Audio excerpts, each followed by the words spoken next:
Content warnings for this episode. Conspiracy theories, drug abuse, American politics. Gemini,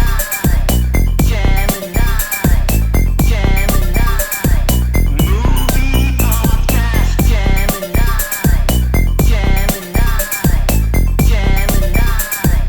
Movie Podcast. And welcome everyone to everyone's favorite podcast about Gemini movies. I'm your host, the lovely Alice of Water, and who are you? My co-host? Ticke-zacke, hoi, hoi, hoi! Yeah, that's That's like a German drinking shout. yeah. There's I'm Ludovico. I'm Yeah. here. I'm ready. Yeah, let's go! So, today we are covering Moonwalkers and Operation Avalanche, two movies, one from 2015 and another from 2016, about moon landing conspiracies. Yeah. Okay, before we get into that, let's do a little segment about what we did this month. Yeah. So, I'll start with Ludo. What have you been doing? So, I had a really good month. There was a house party I went to it was a good time. Played my government-appointed KOF sessions. I started watching Steam Universe. That's pretty fun. I like that. Watched a lot of good movies this month. Yeah. Some of the highlights were Nope, Everybody's Going to the World's Fair, Prey, Tree of Palm, Nowhere, and AI. Yeah. And then I have an Italian neighbor now, and I'm learning to cook stuff. He taught me to make carbonara in Roman style, and it's very good. Yes. That's my month. I've been, from my side, I've been having a decent enough month. It's the in the rest part of the month, it's the return of iconic Portuguese because of climate change heat. So I've been going to the beach, I've been walking some places, trying to not melt, literally. Besides that, I've been just sitting, watching some movies, playing some video games. A couple of things besides the movies, Ludo mentioned. I've been consuming a couple of things that I've been enjoying. First is the manga P. It's the P double six times. It's a battle. It's a sound manga about pianos, but it's really fascinating because it wants in Shonen Jump, but it's different from like a lot of Shonen Jump titles, in that the protagonist is kind of like an egoist asshole, and the media knows about it. But specifically, it's very like metaphoric. Like, this is a manga where a partner will show a character's love for another character by showing that character as a giant, as like that character feels like the protagonist feels like very like tiny compared to that character. It's like very metaphor focused in a way you don't see in like a lot of traditional like shonen battle manga. That's been interesting. Another thing I've been really enjoying has been Yoshibo, which is it's a manga from the 70s that had like an anime in like the 80s and 90s that's about basically food. Basically, a food journalist goes around various parts of Japan and talks about food, and it's surprisingly really interesting. And like from the stuff from the 80s, there's like an episode where they talk about like Korean food and like Korean garlic.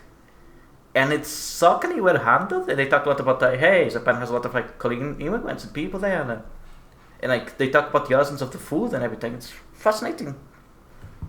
Besides that, like Ludo mentioned, I've been watching a lot of Pinocchio stuff for an upcoming project, and I've been very enjoying some of those. Like mentioned, Tree of Palm, AI are fascinating. Both are fascinating little takes on Pinocchio, but making it their own things, their own takes, and specifically their own very unique takes, starting from just Pinocchio to doing their very unique ways of it.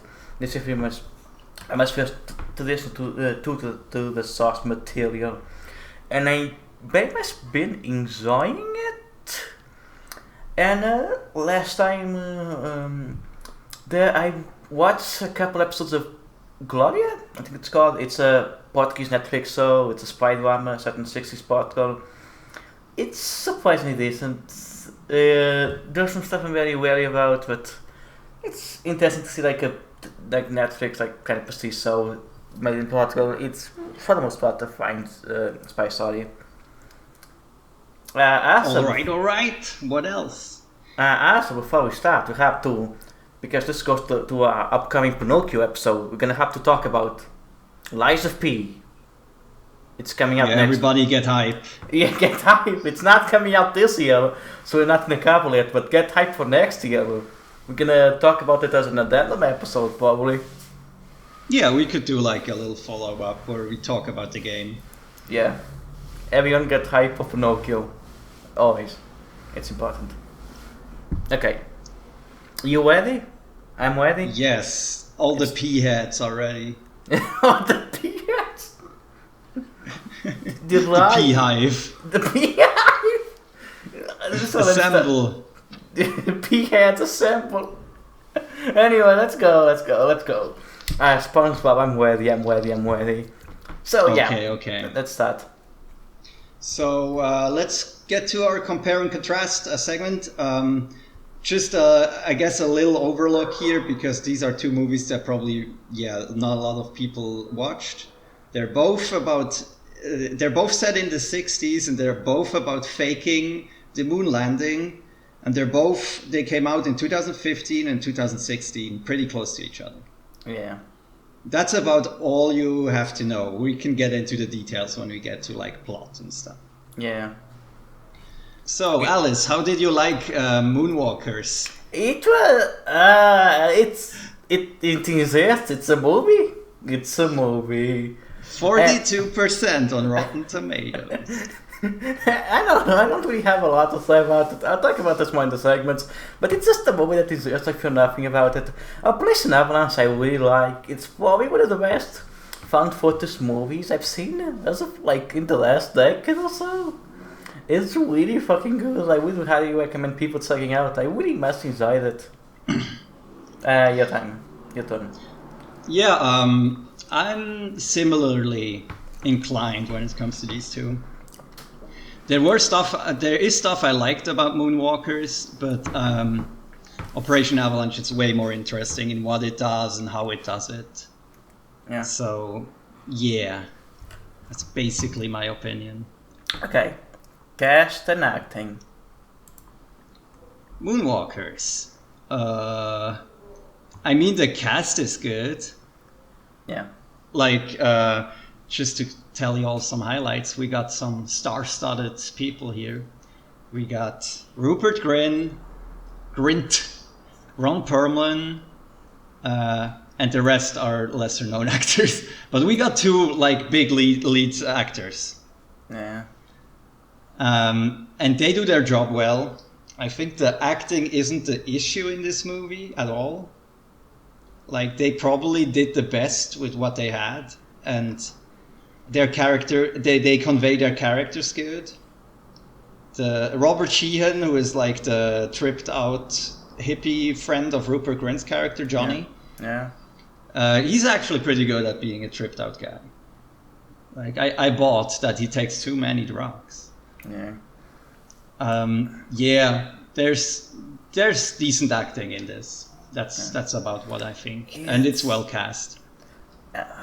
I think what I'll say about the cast and acting of Moonwalkers is, I think Rupert Grint is very good at playing kind of an asshole. He's very much good at doing it. It's cool to see him in a different role. Like I think it's very much like interesting to see like big franchise acting doing this kind of like asshole kind of character, and mostly works. I think he's very good. Same with One Parliament. Here's the thing: most actors in this are actually fine. It's just the acting doesn't really elevate the script, which we'll talk about later for this. Yeah, it doesn't save it by far. Yeah. Yeah. Yeah, there's not too much to say about the casting here, I think. Yeah. Yeah. So let's go to Operation Avalanche, which is pretty funny. Because we have the director playing the main role, Matthew Johnson, Yeah. and Owen Williams playing his side lead. Yeah. And Owen Williams' character is called Matt Johnson, and Matthew Johnson's character is called Owen Williams in the movie. It's funny. Yeah, it's funny. The rest of the movie is also interestingly cast because this is a thing we're gonna maybe get into when we talk about the plot. But they snuck into NASA to film a lot of the footage, and basically convinced scientists there to like act as 60s NASA scientists. So there's some actors there who don't know that they're in a movie, basically thinking they're filming a documentary in a fake documentary. So that's amazing. So here's the thing. I was wondering about that because the movie did not make it clear when I looked this up. So a lot of the actors in this are just NASA people they tricked. This is very good. Yeah. Very good.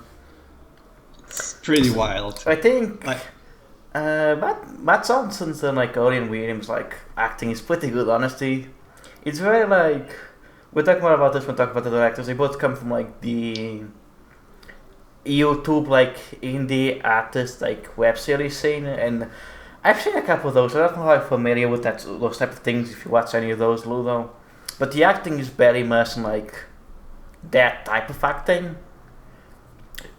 That type of like acting of that era, those web series, but it's very enjoyable. They're very good at playing like this like two kind of asshole like CIA agents.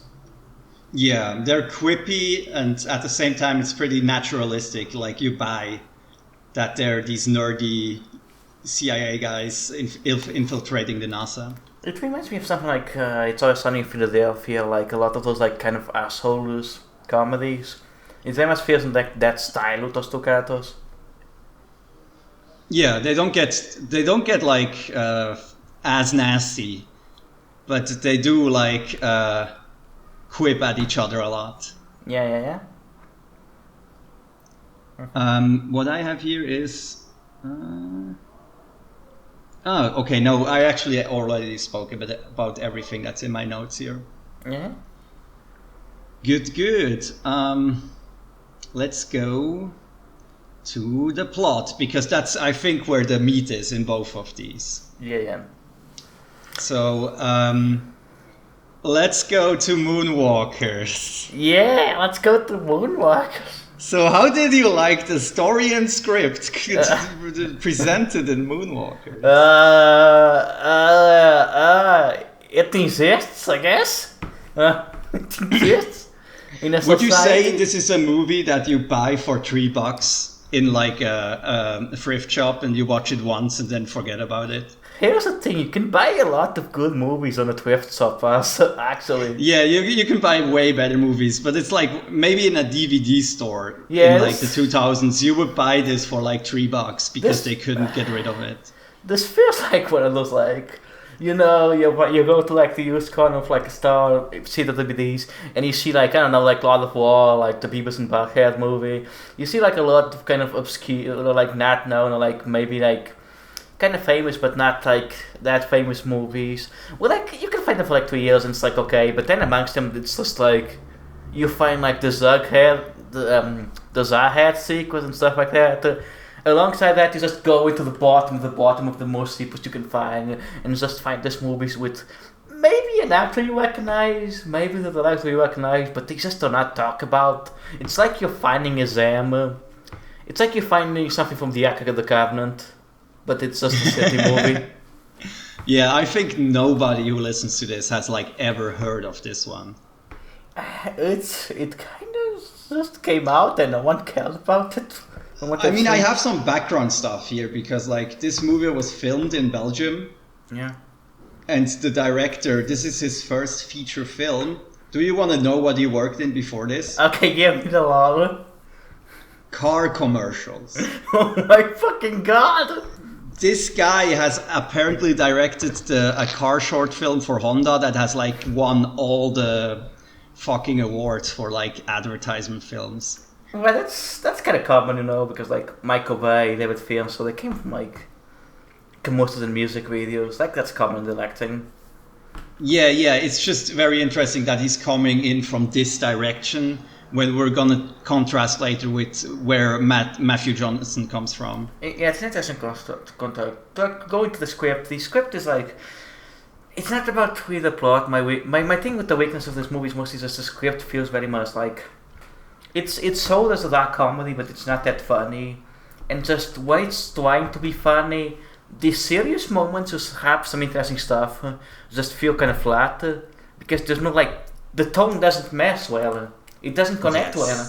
There's just kind of very bad dark comedy bits amongst time like one Parliament's character like is a Vietnam War vet and like has flashbacks about that, and like those scenes are treated very seriously. They're like scenes about drug tripping that's treated very seriously, and then you just have that combined with bad dark comedy and like 60s London gangsters that build model trains.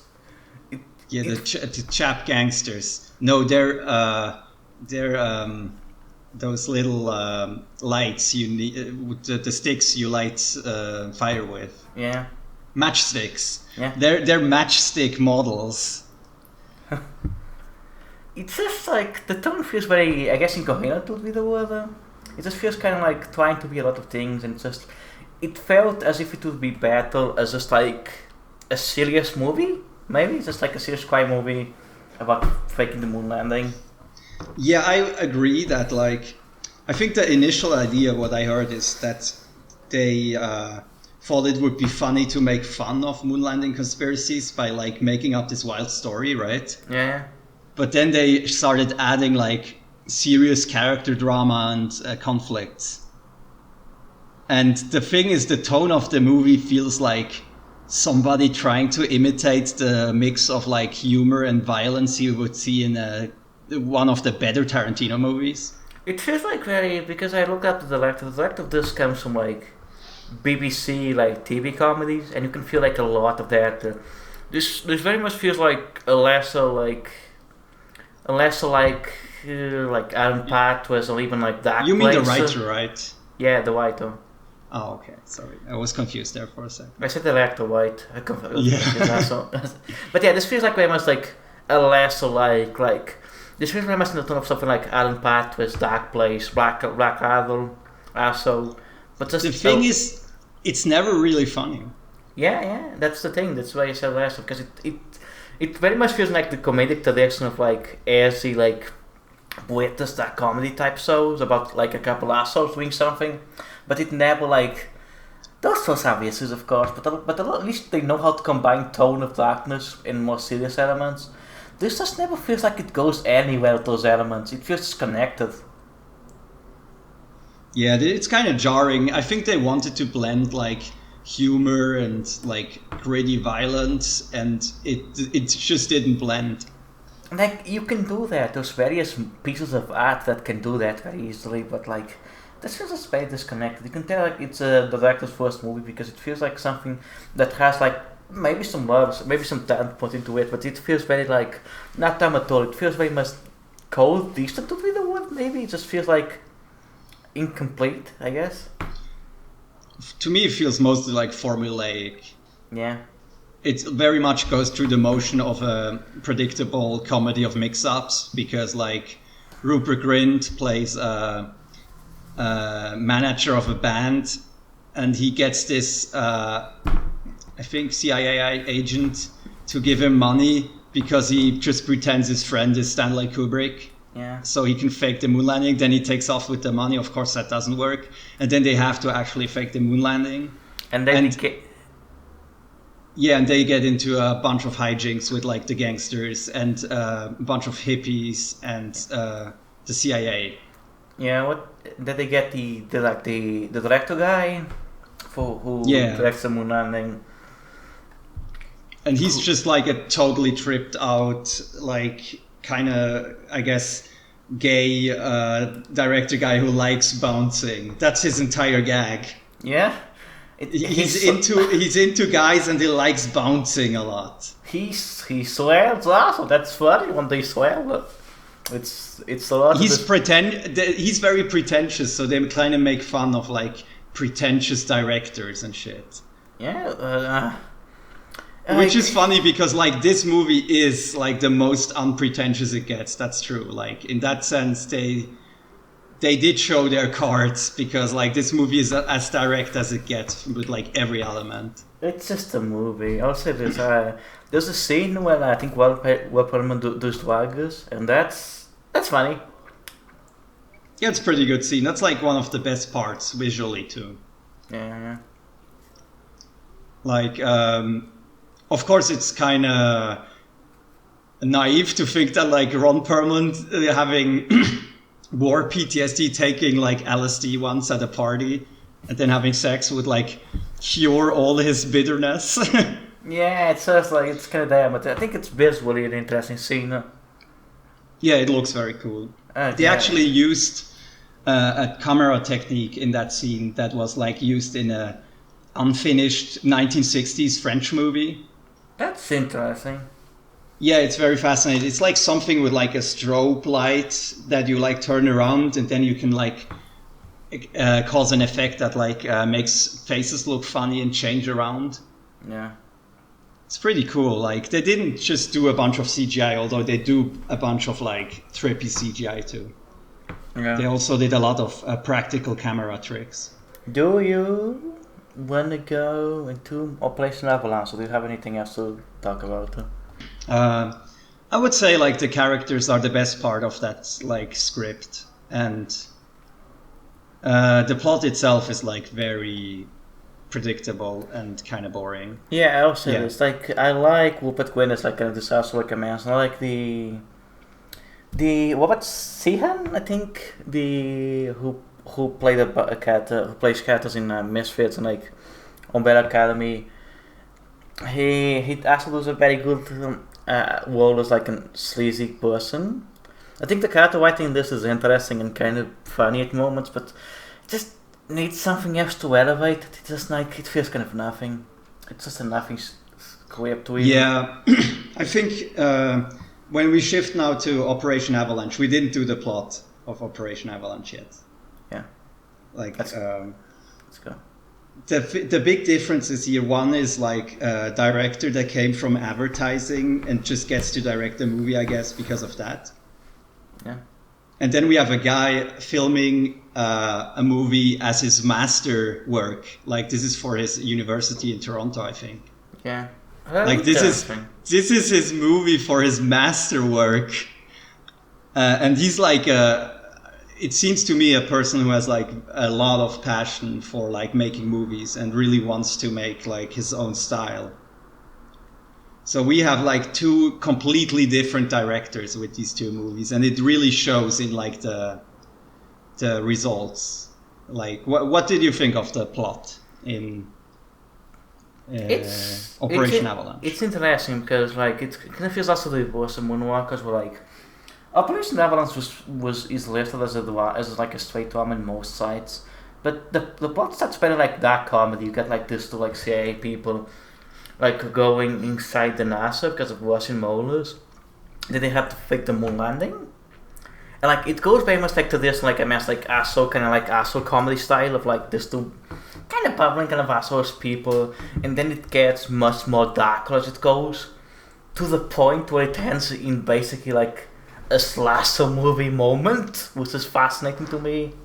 It's really interesting because the plot starts kind of by like comedic, goofy, and then it elevates into that as it wings. We talked about this on the theme part, as it wings the ideas of like what movies as like manipulations of films and like the artifice between movies and reality, like propaganda and stuff like that. And I found it very interesting. The script is also like genuinely interesting, funny. Like the two characters are like funny assholes, but like they develop more. And once they start getting more and more into this shit, you start seeing a desperation and just total chaos of it. Anna? Yeah. It's interesting.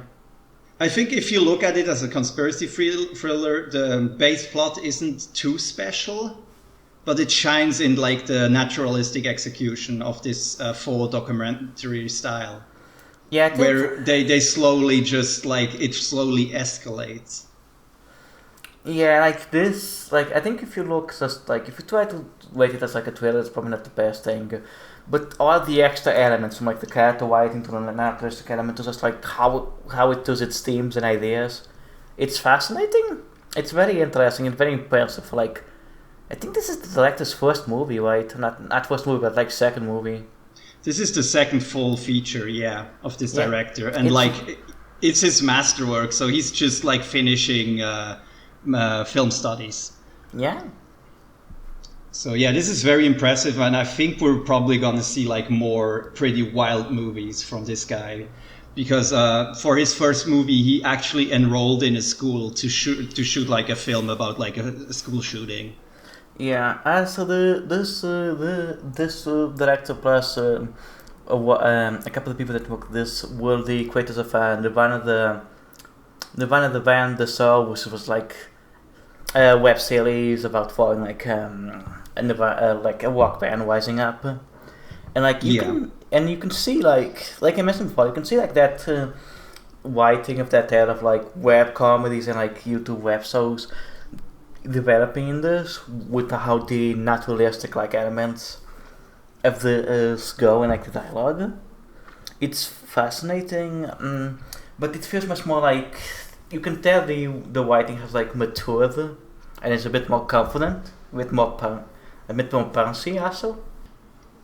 Yeah, I think that's a large part of that is down to the process, because apparently they like filmed a very high amount of scenes and then basically fixed the movie together in post in the editing. Yeah. So there's like 3 times as much footage in different scenes than are actually in the movie, as far as I know. So they just took the best parts and like struck it together into this narrative, and I think it gives it more of like a documentary feel with that. Yeah. Like that it's not a planned scene for scene thing, but more like going through the process and going through all the ideas and then picking out the best elements and structuring it into a narrative. Yeah, which is also interesting because of like, you know, like how a lot of people in this were like NASA people tricked into being in this movie, which that's like another element of like. They also snuck into the studio where Kubrick used to work in England. Wow. They got thrown out after a while, but they snuck in there and filmed some stuff. It's like So they're really crimey boys, I gotta say. The They had to crime get a boss. lawyer for this. yeah, this is Like that's the funny thing is they hired the lawyer from Escape from Tomorrow. oh my god. Yeah, they hired the lawyer from Escape from Tomorrow because they knew like that movie got away with filming inside Disney World. Yeah. And so they knew this lawyer can like make us get away with filming in NASA. Yeah, I really like this, but like I was just going my point. It's like they treat the rest of NASA people between the movie and like these scenes with this, like the scenes where those NASA people are still feel very naturalistic, of course, because the Matt Justin and the actor person is just doing their characters while no one actually knows what's happening, and they manage to still feel it's very natural to the movie, which is a very hard thing to do. Like this type of thing has to be done in cinema, and it's very hard to actually get it right. So it's fascinating that they managed to do a lot of this. It's interesting. Yeah. I'm very looking forward to whatever the hell this director does next, because it's probably gonna involve some like gray legal areas. Yeah, well, like I said, I think that's what we mentioned, because we're gonna have to go to the teams and everything to explain more of the movie. Because like I said, the plot itself is kind of that's what makes this movie special. It's kind of everything around that plot. I just really like how the script is like I said, it's never always like, it's not irony poison. It's just not two like assholes yelling at each other, like doing quips. When it gets serious in the latter half, it's serious, and it feels like all combined. Like we're talking about how the does not fit with like the serious stuff in Moonwalkers. Here, like the dark comedy fits very well with like the very serious elements of Operation Avalanche. Yeah, one of the main inspirations was Doctor Strangelove. Yeah, makes sense.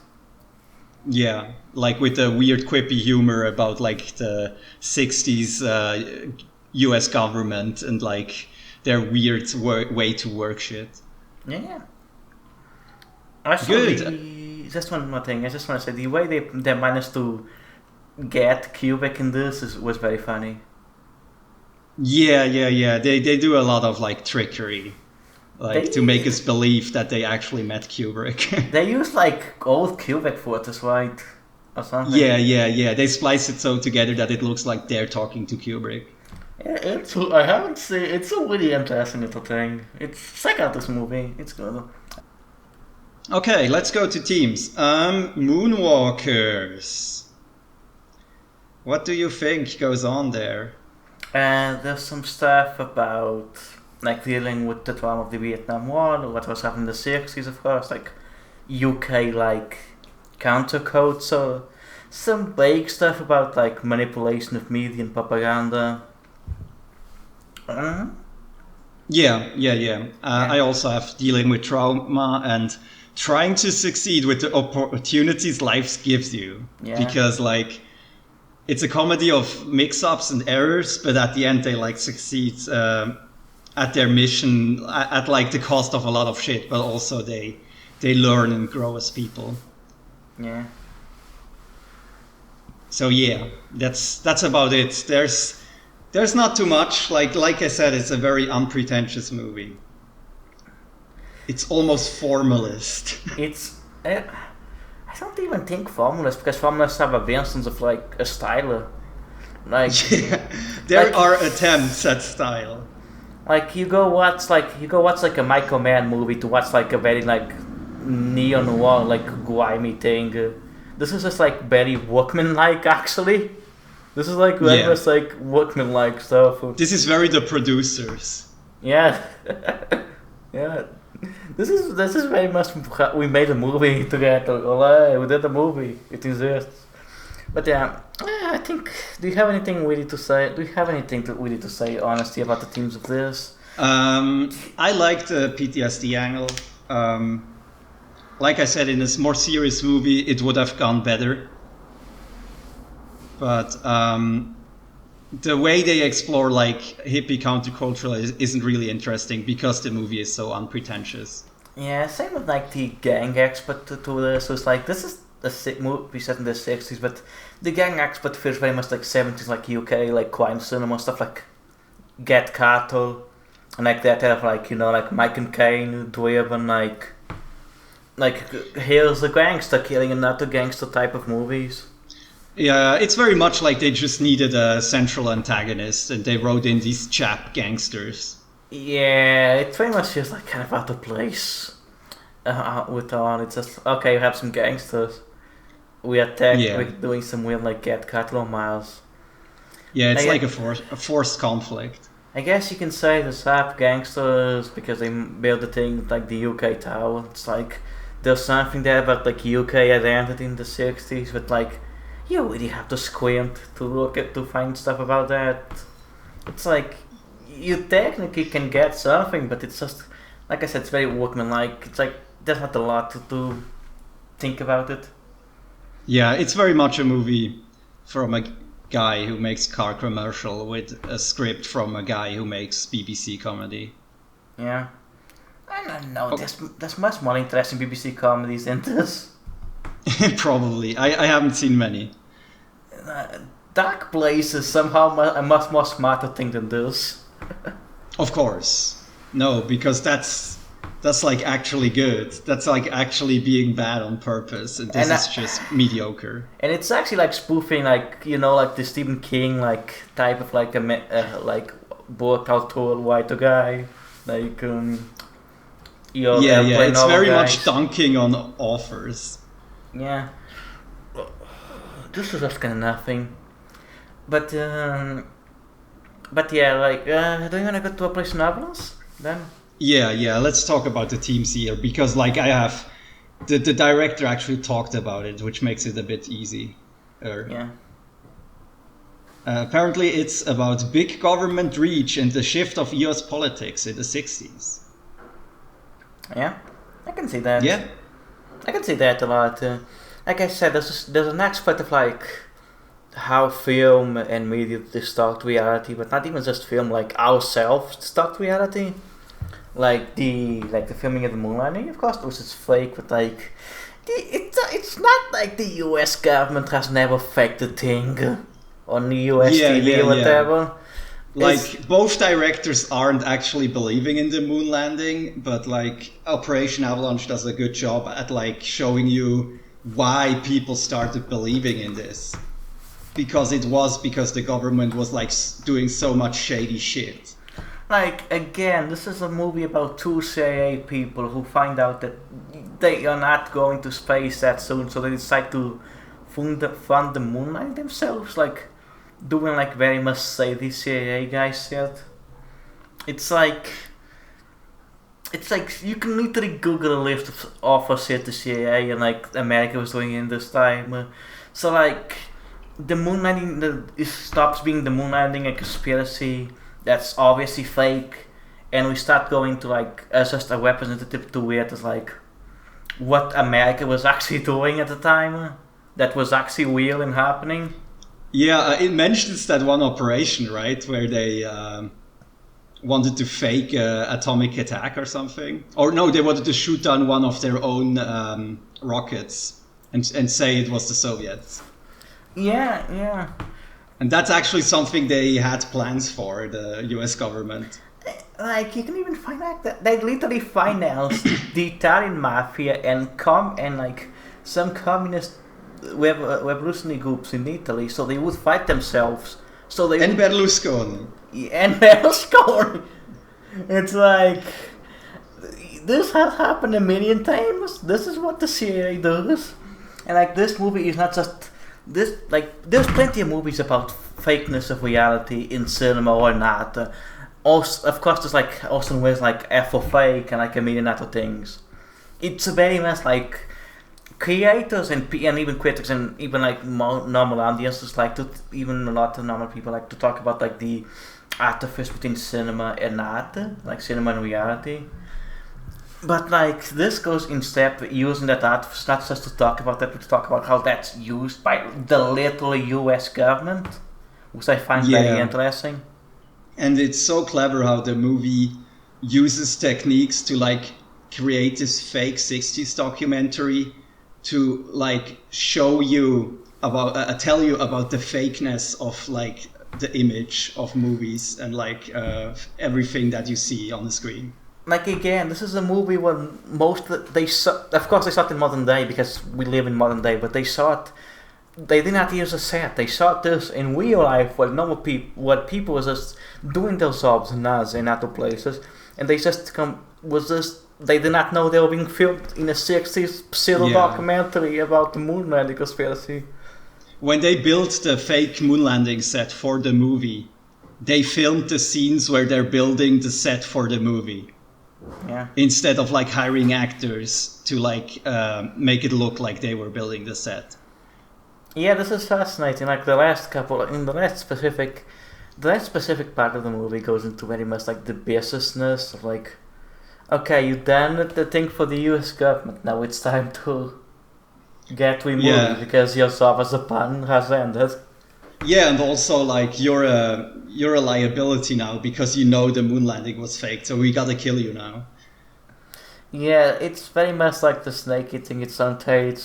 Like I said, this is fascinating. I really do enjoy Operation Avalanche. This might be now one of my favorite movies from last decade.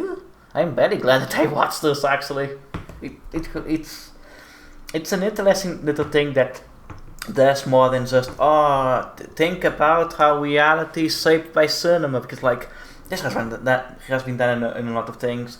Documentary itself, like people like Wenner have talked about the artifice between even a documentary saying it's real and like what actually a documentary is. But this goes into another direction, talking towards like propaganda, the US government, that I just find interesting.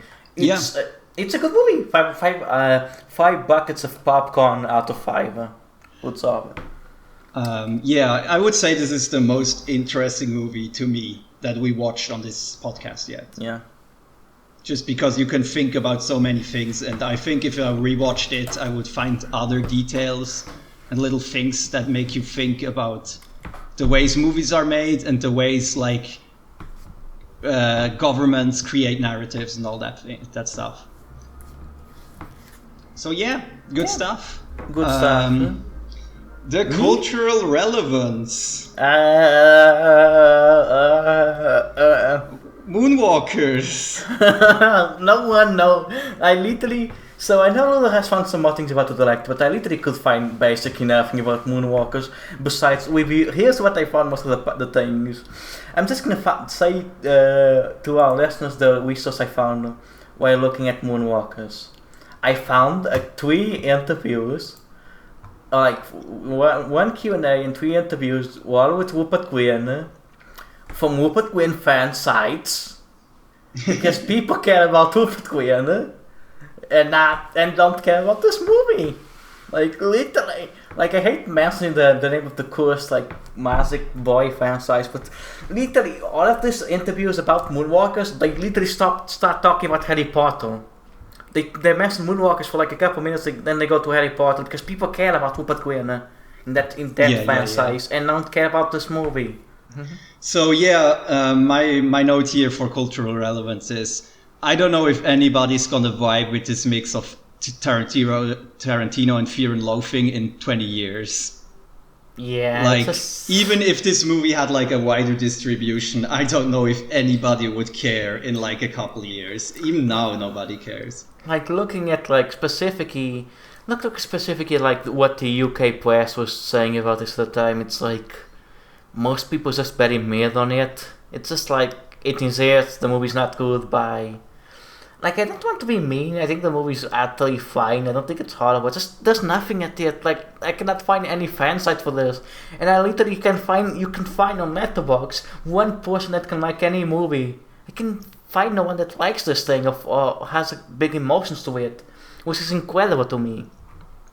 Yeah, usually almost every movie has like its diehard fans and defenders. Yeah, there's just not much to say, right? Yeah, there's not really a lot to say about this. There's not really a lot to say about this, I think.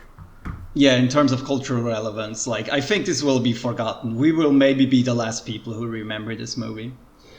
Wow. Operation Avalanche.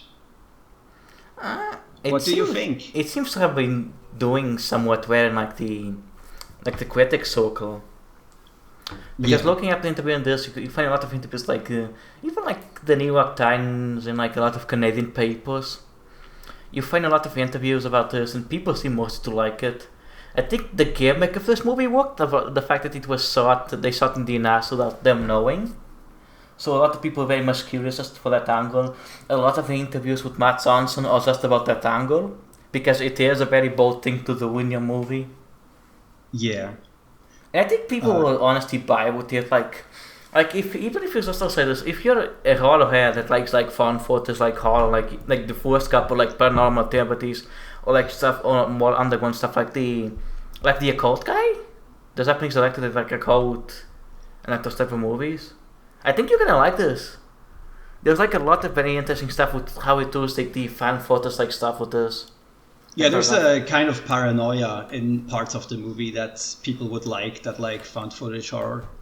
Yeah, so I think there's a lot to like here, and a lot to think about, and just I think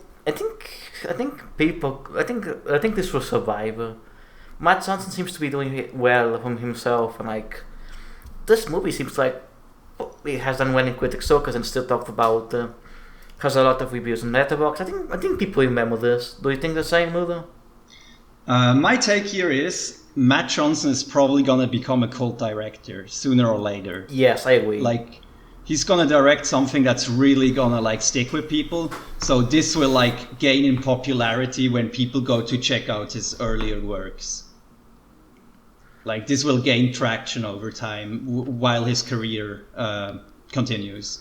Yeah, like Asa, he directed and worked on and created like a popular like the band the show was very popular, like one of those like it was there with like Camille and like a lot of those like YouTube like web series, and people do remember that. I think having that internet popularity will help him. Also, Yeah, totally. yeah, I think this was surviving me remembered. Yeah, time will tell, but I got the feeling that this one is gonna still be talked about in the future just because of its gimmick alone. Yeah. Okay, Music? cinematography. Oh, cinematography. Moonwalker. Moonwalkers is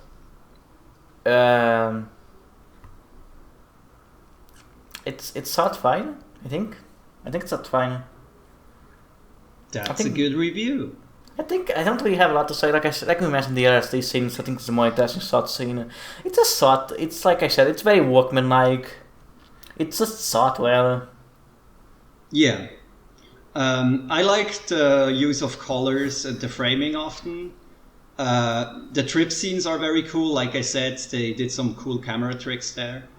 The cinematographer is the same that did Ex-Drummer, so this is like somebody who like made art house movies. Yeah. So you can feel that like while it is a very generic movie, that like the cinematographer is really trying to like do something, even Yeah. if like it doesn't like save the movie. At least it's very from serviceable to actually pretty cool. Like you can, like I said before, I could tell there's talent working on this. It just all feels like very contained. Even the cinematography. Also, the locations are pretty convincingly 60s. They use a lot of like old brick buildings. Yeah, I think the things are convincing. How it looks, how it feels. Yeah, but it can't stand to the wild shit that's going on in Operation Avalanche. Yes, the fucking white set. Yeah, because the thing is, Moonwalkers looks like a movie shot in 2016 or 15, Yeah. and Operation Avalanche looks like a 60s movie for a large part, for like a actual documentary from that era on 16 millimeter.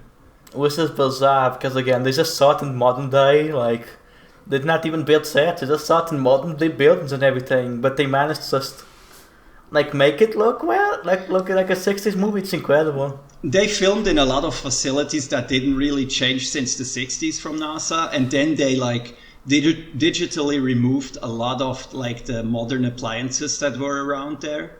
Yeah. And then they shot digitally and then transferred the digital footage onto 16 millimeter and then damaged the film. Yeah. So that it looks like worn out 16 millimeter footage. So then they could splice real 60s documentary footage from NASA with their own footage, and it's like seamless.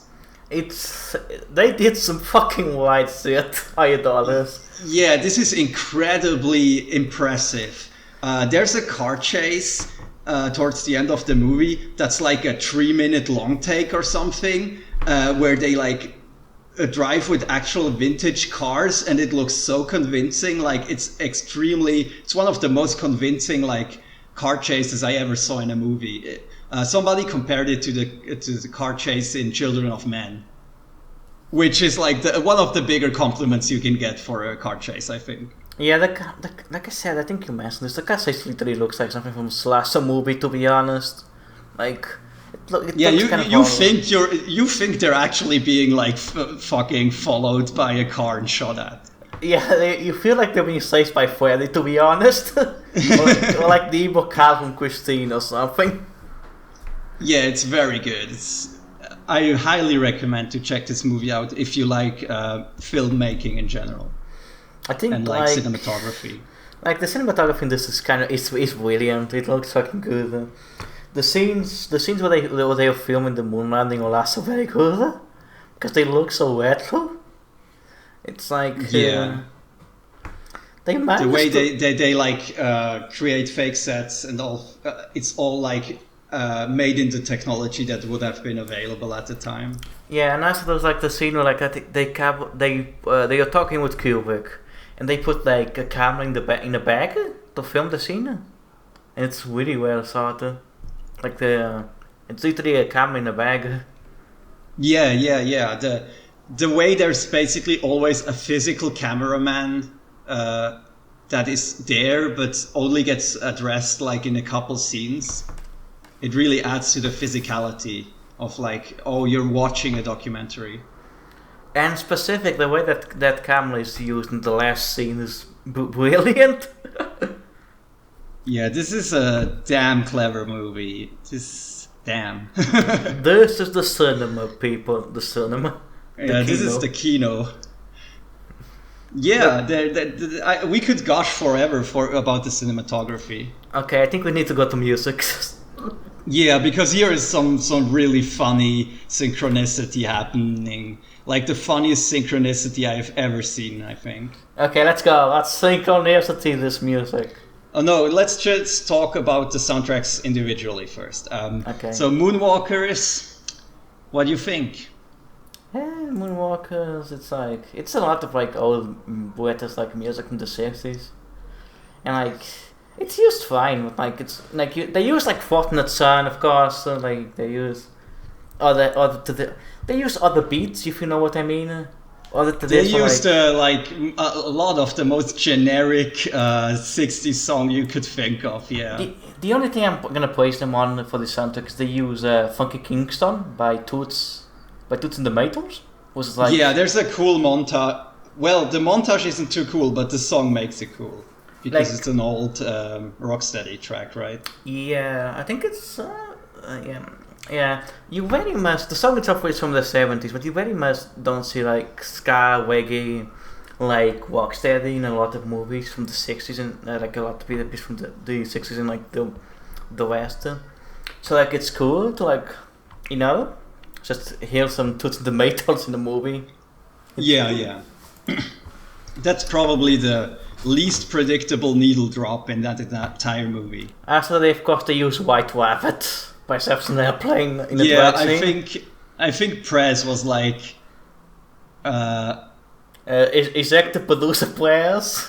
Executive producer of the show Prez was like really not a fan of the use of that song because it's so predictable to use it when they go like into a house full of hippies that are like on drugs and having sex and doing like art. Yeah, it's just like like here's the thing. All of this music is like I like White Rabbit a lot.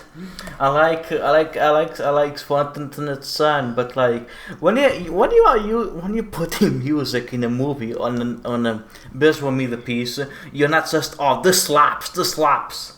You need to thematically do something with music. To thematically use the needle drops, which is why the Funky Kingston needle drop works because it's a song you don't really hear in a lot of movies, at least Western movies. Yeah. Operation Avalanche. It's a lot of very honestly surprising choices. There's of course a lot of Clearance Clearwater, a lot of like there's Fortunate Son, Keep on Slogging, stuff like that. But also there's My Davies, Outplay, a lot of jazz also. I was very hyped when they played Miles Davis. Also one of my favorite songs, Whipping Post by the Urban Waters Band. I always like to hear it. And a lot of the music is like diegetic. It plays like on a plate or it's playing in like a bar or something. Yeah, but it feels only very, very 60s in a way that's not like here's a needle drop. It's not just like here's 60s music for our 60s movie. It feels all like music you would hear at the time, even something that was like from the 50s or 40s or whatever. It feels like music from the time, you know.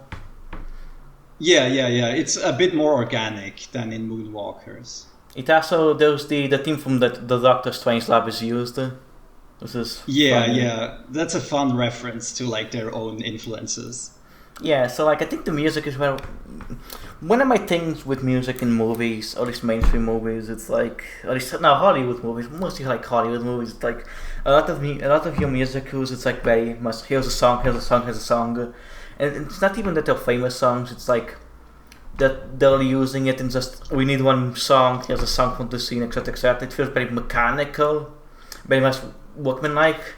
But with this, it's very much like, okay, here's music, and here's how that music fits thematically with this scene, and also feels like diegetically from like what would feel like weird for a person like to listen in the 60s in this moment. It's very used.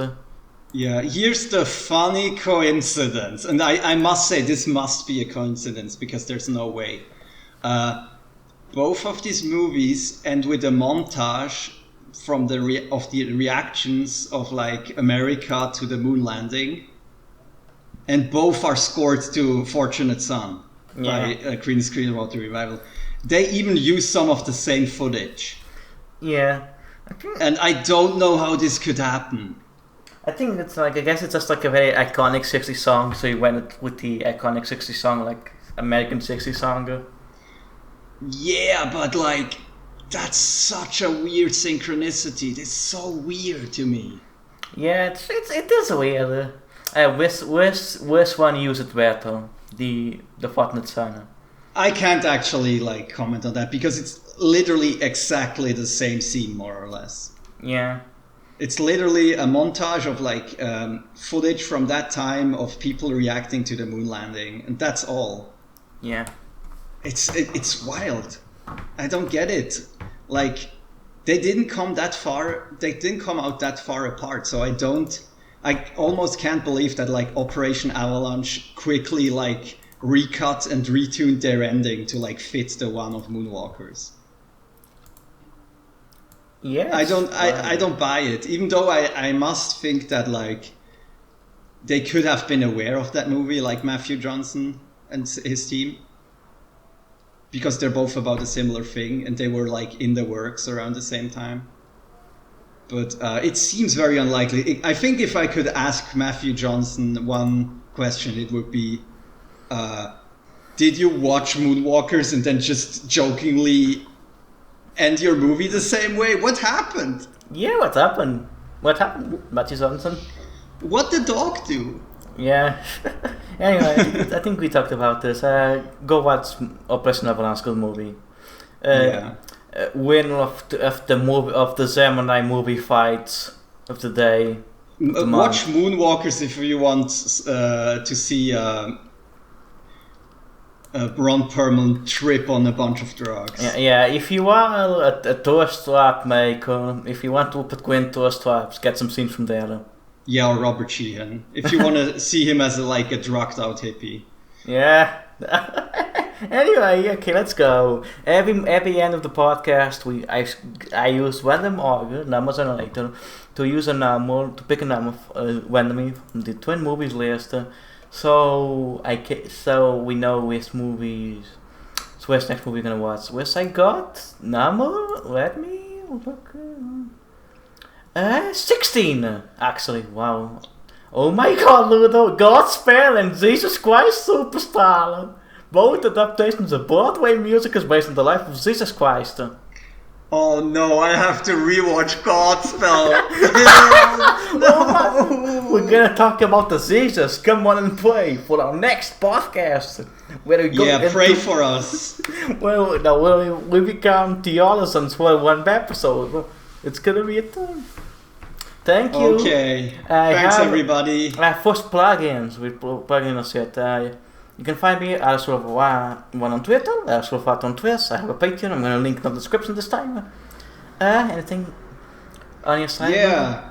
Support us on Patreon and follow me on Twitter if you want to see me post once a week. Wow. Yeah, cool. Ludovico_limited. Oh. Let's go. Let's go. Bye. Thank you. As always. Bye.